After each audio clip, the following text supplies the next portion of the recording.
ಇದೇ ತಿಂಗಳು 26ನೇ ತಾರೀಕು ಬಲರಾಮನಾಗಿ ನಿಮ್ಮ ಮುಂದೆ ಬರ್ತಾ ಇದ್ದಾರೆ ವಿನೋದ್ ಪ್ರಭಾಕರ್ ಅವರು ನಮ್ಮ ಜೊತೆಗಿದ್ದಾರೆ. ಬನ್ನಿ ಅವ್ರನ್ನ ಮಾತನಾಡಿಸ್ತಾ ಹೋಗೋಣ. ಸರ್ ನಮಸ್ತೆ. ನಮಸ್ತೆ ಅಮ್ಮ, ಎಲ್ರಿಗೂ ನಮಸ್ಕಾರ.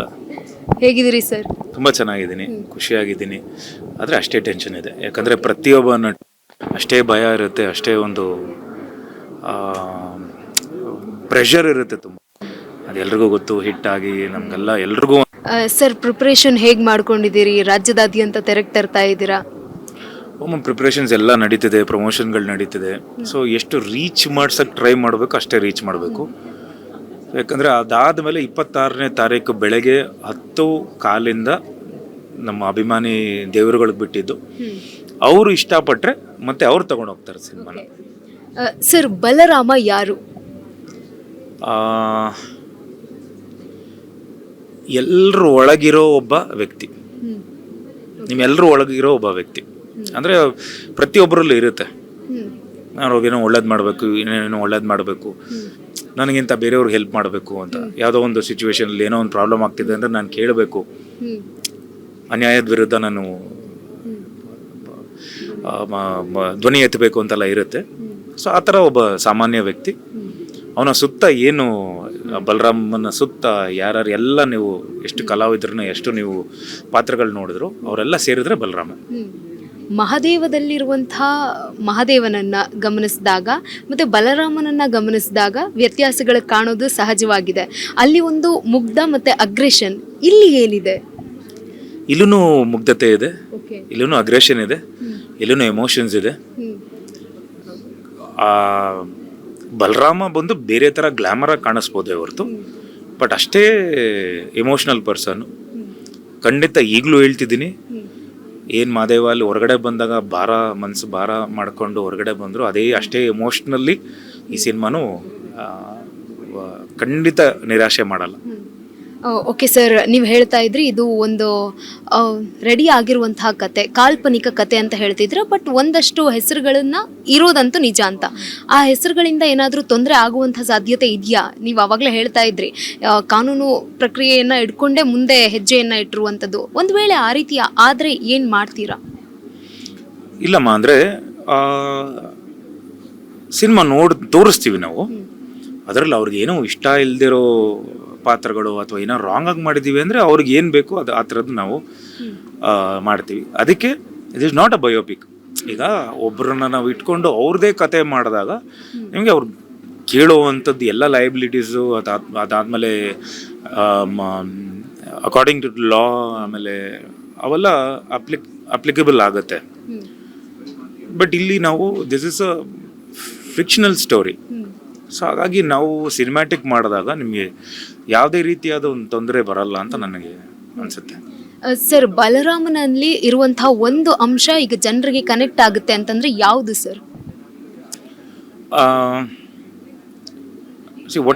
ಒಟ್ಟಾರೆ ಬಲರಾಮನ ಸಿನಿಮಾ ಬಗ್ಗೆ ಹೇಳ್ತೀನಿ. ಬಲರಾಮ ವ್ಯಕ್ತಿ ಬಗ್ಗೆ ಹೇಳೋದಕ್ಕಿಂತ ಬಲರಾಮನ ಸಿನಿಮಾ ಬಗ್ಗೆ ಇವತ್ತು ಏನು ಒಂದು ಅವರು ಅಭಿಮಾನಿ ದೇವರುಗಳು ಒಂದು 50 ರೂಪಾಯಿನೋ 70, 100, 1000, 2000 ಏನು ಖರ್ಚು ಮಾಡಿ ಒಂದು ಸಿನಿಮಾ ನೋಡಬೇಕು ಅಂತ ಅನಿಸುತ್ತೆ. ಸೊ ನಾನು ಹೇಳ್ತಿರೋದು ಫಸ್ಟ್ ಡೇ ಫಸ್ಟ್ ಶೋ. ಅವರು ಖಂಡಿತ ನಿರಾಶೆ ಆಗಲ್ಲ. ನಾನು ಕೊಟ್ಟಿರೋ ದುಡ್ಡಿಗೆ ನಾನು ಸಂಪಾದನೆ ಮಾಡಿ ಒಂದು ಟಿಕೆಟ್ ನನ್ನ ಮನೋರಂಜನೆ ಕೊಡಬೇಕು ಈ ಸಿನಿಮಾ ಅಂತ ಬಂದು ಕೂತ್ಕೊಂಡ್ರೆ ಖಂಡಿತ ಅದು ಎಂಟರ್ಟೈನ್ ಮಾಡೇ ಮಾಡುತ್ತೆ. ಆಮೇಲೆ ಅಂಡರ್ ವರ್ಲ್ಡ್ಗೆ ಅಂತ ಒಂದಿಷ್ಟು ಅಭಿಮಾನಿಗಳಿದ್ದಾರೆ.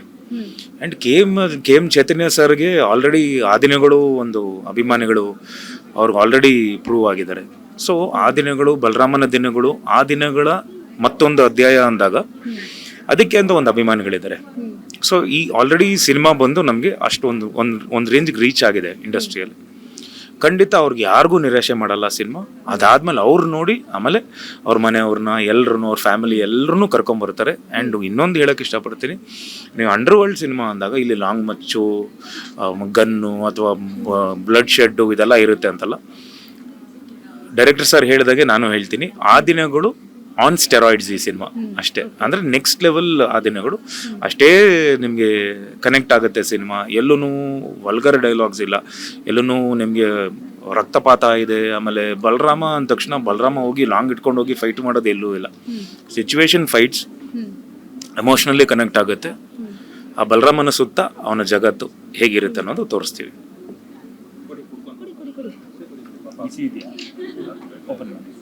ಅವರಿಗೆ ಬ್ಲ್ಯಾಕ್ ಕಾಫಿ ಇರಬೇಕು, ಒಂದು ಸ್ಟ್ರೆಂತ್ ಎನರ್ಜಿ. ಮಹಾದೇವದಲ್ಲಿ ಅವ್ರಿಗೆ ಏನಿತ್ತ ಇಲ್ವೋ ಗೊತ್ತಿಲ್ಲ, ಬ್ಲ್ಯಾಕ್ ಕಾಫಿ ಅಂತ ಇರಬೇಕಿತ್ತು. ಮೊಸರನ್ನ ಬ್ಲ್ಯಾಕ್ ಕಾಫಿ ಕುಡ್ಕೊಂಡೆ ಮಾತಾಡಿ ಸರ್. ಕುಡಿದ್ಬಿಟ್ಟು ಆಮೇಲೆ ಮಾತಾಡೋಕ್ಕಾಗಲ್ಲ, ಸುಟ್ಟೋಗ್ಬಿಡ್ಲಿ ನಾಲ್ಗೆ ಅಂತಾನ.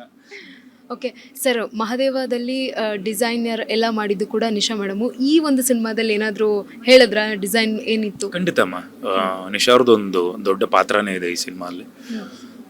ರೈಟ್ ಫ್ರಮ್ ಬಿಗಿನಿಂಗಿಂದ ಎಕ್ಸಿಕ್ಯೂಷನಿಂದ, ಯಾಕಂದರೆ ನಮ್ಮ ಶ್ರೇಯಸ್ ಅವರು ನಿರ್ಮಾಪಕರು, ಅವ್ರು ನನ್ನ ಫ್ಯಾನ್ ಆಗಿದ್ದರು. ಸೊ ಆ ಟೈಮಿಂದ ನಮ್ಮ ಫ್ಯಾಮಿಲಿ ಜೊತೆ ಒಡನಾಟ ಆಯಿತು. ಸೊ ಅವರು ಇನ್ನೂ ಹೊಸಬ್ರು ಸಿನಿಮಾ ಇಂಡಸ್ಟ್ರಿಗೆ. ನನಗೆ ಮಾದೇವಾಲ್ ಮಾಡಿದಂಥ ಫುಲ್ಲು ಟೀಮು, ನನ್ನ ಸಿನಿಮಾ ರಾಘವ ಲಂಕಾಸುರ ಅದರಲ್ಲಿ ಮಾಡಿದ್ದಂಥ ಟೀಮು, ಸೊ ಎಲ್ಲರೂ ನಾವು ಸೇರಿಸಿ, ಅದಾದಮೇಲೆ ಕಾಸ್ಟ್ಯೂಮ್ ಡಿಸೈನ್ ಎಲ್ಲ ದಯಾನಂದ್ ಅಂತ ಇಟ್ಕೊಂಡು ಕಾಸ್ಟ್ಯೂಮ್ ಡಿಸೈನ್ ಎಲ್ಲ ಮಾಡಿದ್ದು ನಿಶಾ ಅವರೇ, ನನ್ನ ವೈಫ್ ಅವರು. ಸೊ ಆಗಿನ ಪೀಳಿಗೆ ಇದು 85 to 95. ಸೊ ಅದನ್ನು ಟೋಟಲ್ ರಿಸರ್ಚ್ ಮಾಡಿ ಎಲ್ಲೋ ಒಂದು ಕಡೆ ಗಮನಿಸ್ತಾ ಹೋಗೋದಾದ್ರೆ ರೆಟ್ರೋ ಸ್ಟೈಲಲ್ಲೇ, ರೆಟ್ರೋನಲ್ಲಿಯೇ ಬರ್ತಾ ಇದ್ದಾರೆ ವಿನೋದ್ ಪ್ರಭಾಕರ್ ಅವರು ಅಂತ ಮಾತುಗಳು ಬರ್ತಾ ಇದೆ. ಏನು ಹೇಳ್ತೀರಾ? ರೆಟ್ರೋ ಸ್ಟೈಲೇ ನಿಮಗೆ ಹಿಟ್ ಆಗ್ತಾ ಇರುವಂಥದ್ದು ಅಂತ? ಇಲ್ಲಮ್ಮ, ಅಂದರೆ ಈ ಸಿನಿಮಾಗೆ ಆ ಥರ ಒಂದು ಬೇಡಿಕೆ ಇದೆ. ಯಾಕಂದರೆ ಇದು ಆ ಕಾಲಘಟ್ಟದಲ್ಲಿ ನಡೆಯುವಂಥ ಸಿನಿಮಾ. ಈಗ ಅಂಡರ್ ವರ್ಲ್ಡು ಆ ದಿನಗಳೆಲ್ಲ ಆ ಟೈಮಲ್ಲೇ ಆಗಿತ್ತು. ಈಗ ಜಯರಾಜ್ ಅವರು, ಕೊತ್ವಾಲ್ ಅವರು ಇವರೆಲ್ಲ ಬರ್ತಾರೆ ಅಂದರೆ 84 to 94 ಆ ಪೀರಿಯಡಲ್ಲೇ ಬಲರಾಮ ಇದ್ದಿತ್ತು. ಅದನ್ನು ನಾವು ತೊಗೊಂಬಂದು 2026 ಮಾಡೋಕ್ಕಾಗಲ್ಲ. ಸೊ ಆ ಟೈಮಲ್ಲೇ ನಾವು ಮಾಡಬೇಕಾಗಿರೋದ್ರಿಂದ ಆ ಕಾಸ್ಟ್ಯೂಮ್ಸ್ ಆಗಲಿ, ಅದಾದ್ಮೇಲೆ ಆ ಸೆಟ್ ಆಗಲಿ, ಅದಾದಮೇಲೆ ಆಗಿನ ಬೆಂಗಳೂರು ಸೃಷ್ಟಿ ಮಾಡೋದು ತುಂಬ ಕಷ್ಟ ಆಯಿತು. ಅದಕ್ಕೆ ವಿಶ್ವಾಸ್ ಕಶ್ಯಪ್ ಅವರು ಆರ್ಟ್ ಡೈರೆಕ್ಟ್ರು, ಅವರು ಇದನ್ನೆಲ್ಲ ಮಾಡಿಕೊಟ್ರು. ನಿಶಾ ಅವರು ಹ್ಯಾಂಡಲ್ ಮಾಡಿಕೊಟ್ರು.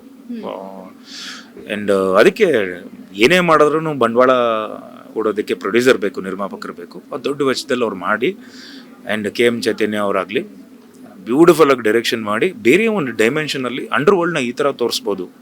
ಕ್ಲಾಸ್ ಕಲ್ಟ್ ಸಿನಿಮಾ, ನಿಮಗೆ ಫೀಲ್ ಇರೋವಂಥ ಒಂದು ಸಿನಿಮಾ. ಹೊರಗಡೆ ಬಂದಾಗ ಎಲ್ಲೂ ಮುಜುಗರ ಪಟ್ಕೊಂಡು ಹಿರಿಯರಿಂದ ಕಿರಿಯರವರೆಗೂ ಆರಾಮಾಗಿ ಕೂತ್ಕೊಂಡು ನೋಡ್ಬೋದು ಸಿನಿಮಾನ. ಸೊ ಆ ಥರ ಸಿನಿಮಾ ಮಾಡಿ, ಆ್ಯಂಡ್ ಅದಕ್ಕೆ ನಮ್ಮ ಕ್ಯಾಮ್ರಾಮನ್ ಅವರು ಬ್ಯೂಟಿಫುಲ್ಲಾಗಿ ಕೆಲಸ ಮಾಡಿಕೊಟ್ಟಿದ್ದಾರೆ. ನಮ್ಮ ವೇಣು ಸರ್ ಅವರು, HC ವೇಣು ಸರ್ ಅವರು, ನಾನು ಕಂಡ ಹಾಗೆ one of the fastest and one of the best technicians ನಮ್ಮ ಕನ್ನಡ ಇಂಡಸ್ಟ್ರಿಲಿ ಇರೋದು.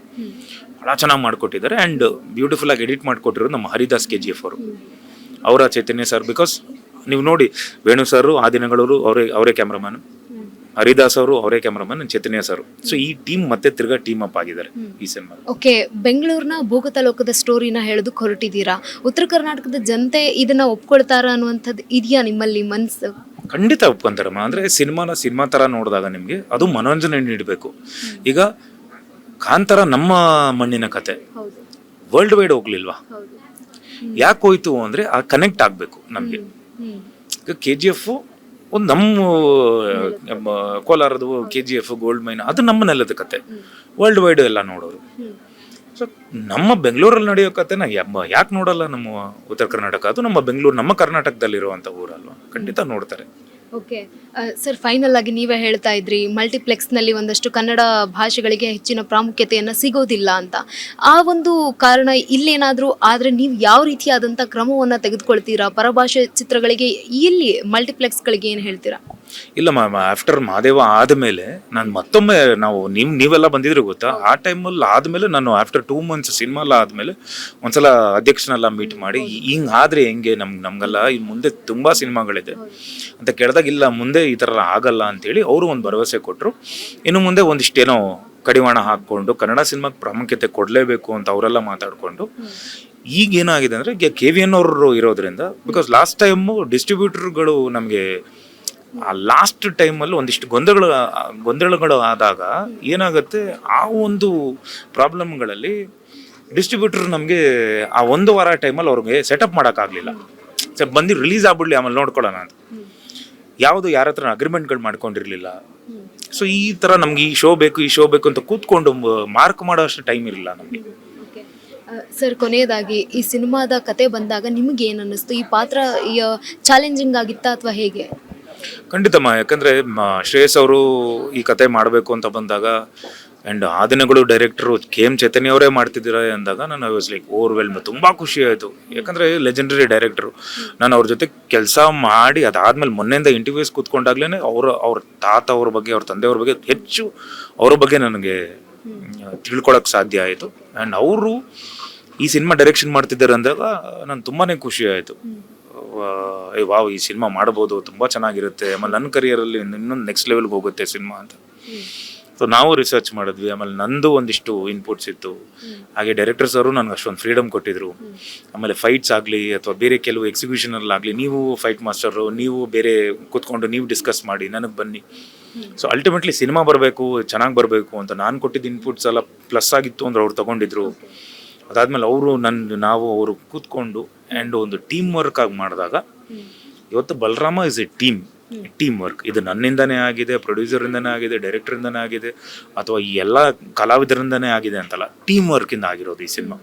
ಇದು ಚೆನ್ನಾಗಿ ಬಂದಿದೆ ಅಂತ ಎಲ್ಲರೂ ಬೇರೆ ಎಲ್ಲೆಲ್ಲಿ ಕೆಲಸ ಆಗ್ತಿದೆಯೋ, ಪೋಸ್ಟ್ ಪ್ರೊಡಕ್ಷನ್ ಕೆಲಸ ಆಗ್ತಿದೆಯೋ ಎಲ್ಲ ಕಡೆ ಸಿನಿಮಾ ನೋಡಿದವರೆಲ್ಲ ತುಂಬ ಚೆನ್ನಾಗಿದೆ, ಸಿನಿಮಾ ತುಂಬ ಚೆನ್ನಾಗಿ ಆಗಿದೆ ಅನ್ನೋದು ಹೇಳ್ತಿದ್ದಾರೆ. ಅಂದರೆ ನನಗೂ ಖುಷಿ ಇದೆ, ಟೀಮ್ ಇಂದ ಆಗಿರೋದು. KVN ಡಿಸ್ಟ್ರಿಬ್ಯೂಷನ್ ಬಗ್ಗೆ ಹೇಳ್ತಾ ಇದ್ರಿ ನೀವು, ಆನೆ ಬಲ ಬಂದಂತಾಗಿದೆ ಅಂತ. ಆನೆ ಬಲ ಬಂದಂತಾಗಿದೆ ಅಂತಂದ್ರೆ ಅವ್ರು ಏನೋ ಒಂದು ಭರವಸೆ ಕೊಟ್ಟಿರ್ತಾರೆ. ಭರವಸೆ ಏನು ಕೊಟ್ಟಿದ್ದಾರೆ ಸರ್ ಅವರು? ಅಮ್ಮ, ನೀರಾಗಿ ಏನು ಗೊತ್ತಾ, ಸಿನಿಮಾ ನೋಡಿದ್ದಾರೆ ಅವರು ಡಿಸ್ಕಸ್ ಮಾಡಿದ್ದಾರೆ, ಆಮೇಲೆ ನನ್ನ ಹತ್ರನೂ ಹೇಳಿದ್ರು. ಆಮೇಲೆ ನನಗೆ ಥರ್ಡ್ ಪರ್ಸನಿಂದ ಮತ್ತೆ ತಿರ್ಗಾ ರಿಫ್ಲೆಕ್ಟ್ ಆಯಿತು. ಈಗ ಅವರು ನನ್ನ ಹತ್ರ ಡೈರೆಕ್ಟಾಗಿ ಏನೋ ಹೇಳ್ತಿದ್ದಾರೆ ಅಂದರೆ ಹೋಗ್ತಾ ಇದ್ದಾರೆ ಅಂತ ಅನ್ಸ್ಬಿಡುತ್ತೆ. ಥರ್ಡ್ ಪರ್ಸನಿಂದ ಬಂದಾಗ ಇಲ್ಲ ತುಂಬ ಚೆನ್ನಾಗಿದೆ ಸಿನಿಮಾ, ನಾವು ಮಾಡೋಣ ಅಂತ ಹೇಳಿದಾಗ ಖಂಡಿತ ಒಂದು ಆನೆ ಬಲಾನೆ ಅದು. Because one among the biggest producers ಅವರು, ಆ್ಯಂಡ್ ಸುಮಾರು ಸಿನಿಮಾಗಳು ಡಿಸ್ಟ್ರಿಬ್ಯೂಟ್ ಮಾಡ್ಕೊಂಬಂದಿದ್ದಾರೆ. ಅವರ ಸಂಸ್ಥೆಗೆ ಅಂತ ಒಂದು ಹೆಸರಿದೆ. ಸೊ ಈ ಸಿನಿಮಾನ KVN ಅಂದಾಗ ನಿಮಗೆ ರೀಚ್ ಬೇರೆ ಥರ ಇರುತ್ತೆ. ಅದಾದಮೇಲೆ ಅವ್ರಿಗೆ ಥಿಯೇಟ್ರ್ ಹೋಲ್ಡ್ ಇದೆ. ನನಗೆ ಈ ಥಿಯೇಟ್ರ್ ಬೇಕು, ಈ ಶೋಸ್ಗಳು ಬೇಕು ಅಂತ ಅವ್ರು ಕೇಳಿದ್ರೆ ಆ ವಾಯ್ಸ್ ಒಂದು ಫೋನ್ ಕಾಲ್ಗೆ ಅವ್ರಿಗೂ ಇದಿದೆ. ಸೊ ಅವ್ರು ಎಲ್ಲ ಕಡೆ ಸಿನಿಮಾ ಚೆನ್ನಾಗಿ, ಅವ್ರು ಹೇಳೋದೇನು ಗೊತ್ತಾ ಸರ್, ಸಿನಿಮಾ ಚೆನ್ನಾಗಿತ್ತು ಅಂದರೆ ಸುಪ್ರೀತ್ ಸರ್ ಅವರು, ಸಿನಿಮಾ ಚೆನ್ನಾಗಿತ್ತು ಅಂದರೆ ಆಟೋಮೆಟಿಕ್ ಸರ್ ನಾನೇ ಶೋಗಳು ಜಾಸ್ತಿ ಮಾಡ್ತೀನಿ. ಈಗ ಮೊನ್ನೆ ತಮಿಳ್ ಸಿನಿಮಾ ಅದು ಕರುಪು ಅಂತ ಅವರೇ ಮಾಡಿದ್ದು. ಅವ್ರು ಮಾಡಿದಾಗ ನನಗೆ ಹೇಳಿದ್ರು, ಸರ್ ಫಸ್ಟ್ ಒಂದು ಐ ಥಿಂಕ್ 100 ಸೆಂಟರ್ಸ್ ಏನೋ ಹಾಕಿದ್ವಿ ಸರ್. ಮಾರ್ನಿಂಗ್ ಶೋ ಆಯಿತು, ಮ್ಯಾಟ್ನಿ ಶೋ ಆಯಿತು, ಫ್ರೈಡೇ ಆಯಿತು, ಸ್ಯಾಟರ್ಡೇ ಸಂಡೇ ಎಲ್ಲ 250-300 ಶೋಸ್ ಮಾಡಿದ್ದೀವಿ ಸರ್. ಸಿನಿಮಾ ಚೆನ್ನಾಗಿತ್ತು ಅಂದರೆ ತಗೊಳುತ್ತೆ ಸರ್, ಇಲ್ಲ ಅಂದರೆ ಇಲ್ಲ. 100% ಸಿನಿಮಾ ನೋಡಿ ಚೆನ್ನಾಗಿದೆ, ಇದು ಫಸ್ಟ್ ಒಂದು 150 ಸೆಂಟರ್ಸ್ ಓಪನ್ ಮಾಡ್ತೀನಿ, ಸ್ಯಾಟರ್ಡೇಯಿಂದ ಎತ್ಕೊಂಡ್ರೆ ಮಾಡೋಣ ಸರ್ ಅಂತ ಹೇಳಿದ್ದಾರೆ. ಸರ್ ಕೊನೆಯದಾಗಿ ಏನು ಹೇಳ್ತೀರಾ ಕನ್ನಡ ಪ್ರೇಕ್ಷಕರಿಗೆ? ನಾನು ಯಾವಾಗಲೂ ಕೈ ಮುಗಿದು ನಾನು ಕೇಳ್ಕೊಳ್ಳೋದು, ಆವತ್ತಿನಿಂದ ಇವತ್ತಿನವರೆಗೂ ನನ್ನ ಬೆನ್ನೆಲುಬಾಗಿ ನಿಂತು ನನ್ನ ಇಲ್ಲಿವರೆಗೂ ಬೆಳೆಸ್ಕೊಂಡ್ಬಂದಿದ್ದಂಥ ಎಲ್ಲ ಕನ್ನಡ ಅಭಿಮಾನಿಗಳು, ಕನ್ನಡ ಸಿನಿ ಅಭಿಮಾನಿಗಳು ಆ್ಯಂಡ್ ಅಭಿಮಾನಿ ದೇವ್ರುಗಳ ಹತ್ರ ಕೈ ಜೋಡಿಸಿ ಕೇಳ್ಕೊಳ್ಳೋದು. ಮತ್ತು ಮಾದೇವ ಅಂಥದ್ದು ಒಂದು ಒಳ್ಳೆ ಚಿತ್ರ ನಿಮ್ಗೆ ಕೊಡ್ತಾ ಇದ್ದೀನಿ. ಹೋದ ವರ್ಷ 2025 ಜೂನ್ 6 ಮಾದೇವ ಬಂದಿತ್ತು, ಬಟ್ ಈ ಸಲ 26/6/26. ಸೊ ಇದು ಡೇಟು, ಇದೇ ತಿಂಗಳು ಬರ್ತಿದ್ದೀವಿ. ಖಂಡಿತ ನಿರಾಶೆ ಮಾಡಲ್ಲ. ಸಣ್ಣವರಿಂದ ಹಿರಿಯರವರೆಗೂ ಬಂದು ಈ ಸಿನಿಮಾನ ಯಾವುದೇ ಮುಜುಗರ ಇಲ್ಲದೆ ನೋಡ್ಬೋದು. ಎಮೋಷ್ನಲಾಗಿ ಅಷ್ಟೇ ಕನೆಕ್ಟ್ ಆಗುತ್ತೆ ಸಿನಿಮಾ.